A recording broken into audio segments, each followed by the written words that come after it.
10ই July Gen Z runners আয়োজন করতে যাচ্ছে অদম্য বাংলাদেশ হাফ ম্যারাথন। এই সময়ে আমরা জানি এই সময়ে বেশ গরম হয় এবং বৃষ্টি হওয়ারও সুযোগ থাকে। তাহলে আমাদের যেটা করতে হবে, যদি গরম হয় তাহলে আমাদের আগে থেকে ওয়েল হাইড্রেটেড থাকতে হবে। রেসের 3 থেকে 4 দিন আগে আমাদের পর্যাপ্ত পরিমাণ পানি নিতে হবে, সেই সাথে ইলেকট্রোলাইটও নিতে হবে। এই পানি এবং ইলেকট্রোলাইটের যে রেশিওটা আছে, এটা আমাদের যে প্রিফারেন্স সেই অনুযায়ী থাকবে। যদি সম্ভব হয় তাহলে 3 লিটার পানি এবং 500 ml ইলেকট্রোলাইট এইভাবে গত 3-4 দিন রেসের আগে নিতে হবে। সেই সাথে কমপ্লেক্স যেসব কার্ব আছে, যেটা হলো গিয়ে লাল চালের ভাত, লাল চালের রুটি, এসব খাওয়া যেতে পারে, মিষ্টি আলু খাওয়া যেতে পারে।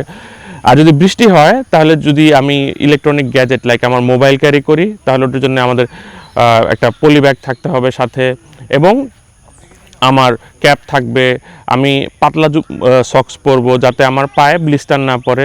তাহলে এইভাবে আমরা ওয়েদার অনুযায়ী আমাদের প্রিপারেশনগুলো নিব, যেটা রেসের সময় আমাকে হেল্প করবে সুস্থভাবে আমার রেস সম্পন্ন করতে।